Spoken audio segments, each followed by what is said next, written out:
अनेक वर्षांपासून सर्व विकासापासून वंचित राहिलेल्या जिल्हा म्हणून परभणीची ओळख आहे। त्यामुळे भारतीय जनता पार्टीने निर्णय घेत मेघना बोर्डीकर यांना पालकमंत्रीपद सोबत 6 खाते देऊन परभणीचा कायापालट करण्याची संधी भारतीय जनता पार्टीतर्फे देण्यात आली। आतापर्यंत जेवढे पालकमंत्री परभणीचे होते ते सर्व आयात होते, मात्र आता आपला हक्काचा पालकमंत्री दिल्यामुळे नक्कीच विकासात भर पडेल याच्यात काही दुमत नसल्याचा मुख्यमंत्री देवेंद्र फडणवीस यांनी जाहीर सभेत आपलं मनोगत व्यक्त केलंय। परभणी शहरातील स्टेडियम मैदान येथे गुरुवारी दुपारी ऋणफेड जाहीर सभा भारतीय जनता पार्टीद्वारा आयोजित करण्यात आली होती। परभणी जिल्ह्याला मंत्रिपद मिळाल्यामुळे सदरील सभा ठेवण्यात आली होती। त्यानिमित्त मुख्यमंत्री देवेंद्र फडणवीस हे सकाळपासून परभणीच्या दौऱ्यावर होते। यावेळी व्यासपीठावर पालकमंत्री सौ मेघना साकोरे बोर्डीकर, माजी आमदार रामप्रसाद बोर्डीकर, खासदार गोपछडे संजय कोणगे, आमदार संजय केणीकर, प्रमोद वाकोडकर, जिल्हाध्यक्ष संतोष मुरकुटे, महानगर अध्यक्ष शिवाजी भरोसे, डॉक्टर केदार कटिंग, डॉक्टर विद्या चौधरी, विलास बाबर, सुरेश भुमरे, मंगला मुदगलकर आदी उपस्थित होते। यावेळी सदरील कृतज्ञता सोहळ्याप्रसंगी परभणी शहर व जिल्ह्यातून मोठ्या प्रमाणात लाडक्या बहिणी व भावांची मोठ्या प्रमाणात उपस्थितीमुळे उत्स्फूर्त प्रतिसाद भेटला। सर्वप्रथम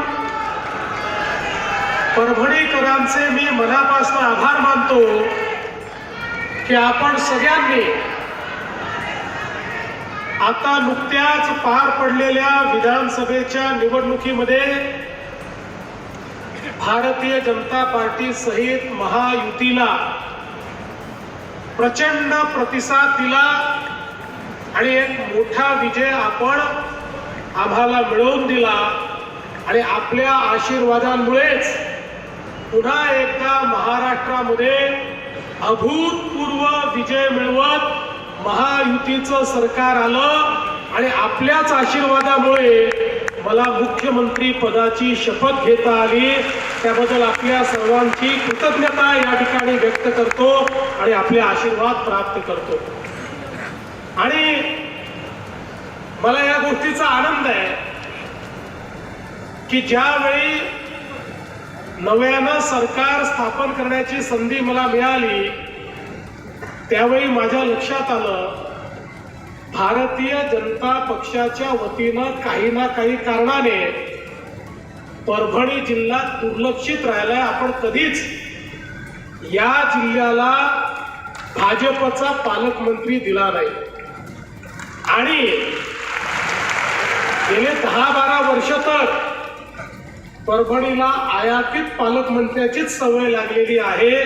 स्थानिक पालकमंत्री काही या ठिकाणी मिळत नाही आणि तुमच्या सगळ्यांच्या आशीर्वादानं आमची मेघनाताई चांगल्या मतानं निवडून आली होती। पहिल्या 5 वर्षात चांगलं कार्यकर्तृत्व दाखवलं होतं आणि म्हणून आम्ही निर्णय केला की एका कर्तृत्ववान अशा आमच्या भगिनीला मंत्रीही बनवायचं आणि पालकमंत्री देखील बनवायचं। आणि आता मी तुम्हाला